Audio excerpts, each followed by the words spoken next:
Ngayon mga paps, lilinisan natin itong crankcase breather ng ating Honda Click 150i. Gagamit lang tayo mga paps ng lice o kaya long nose. At kasi baka matigas itong sa may lock nya. Ito mga paps, masakit sa kamay, para hindi tayo masaktan, gamitan natin ng lice. Pwede na! Simple lang naman. Ito kasi kailangan natin tanggalin itong crankcase breather tube para i-drain lang yung mga deposits dito. So ito lang gagamitin natin. Yan. Oh! Tapos subutin lang natin mga paps. Matigas. Ngayon lang kasi siya bubuksan mga paps. Yun. Siya. Kahit tanggal na natin itong lock, hirap niya pa rin tanggalin kasi ngayon lang kasi ito babaklasin mga paps, tatanggalin. Pero kung madalas mo nang tanggalin yung mga deposits nito, madali mo na. Gamitan natin ng kutsilyo para tulak siya pababa.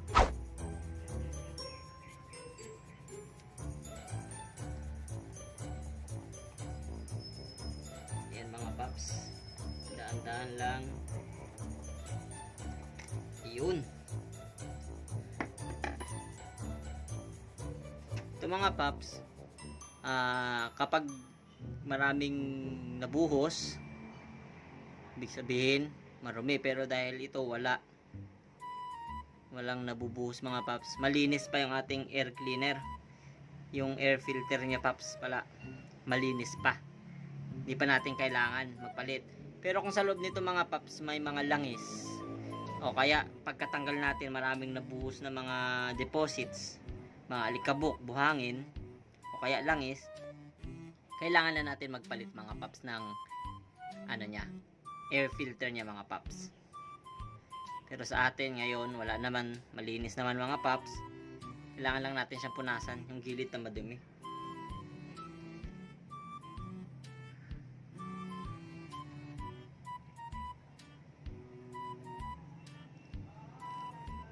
Ito yung mga putik-putik lang mga paps kasi ang hirap linisan ito eh.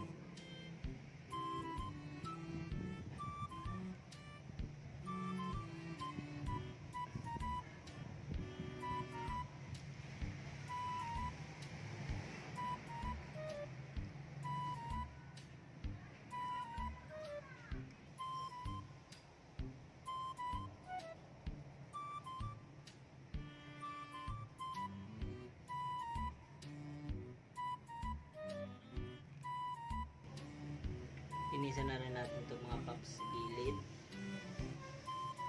Ito mga paps, kung mapapansin nyo, yung parang rubber, may butas to sa dulo, maliit na butas lang mga paps.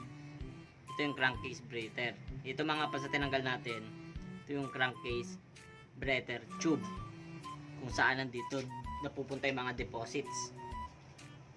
Ngayon mga paps, ibalik na natin, ibaba natin to, itong lock nya. Dali lang naman ibalik to mga paps. Push lang natin, ayan. Tapos masakit sa kamay, gamitan natin ng plies, ibalik natin.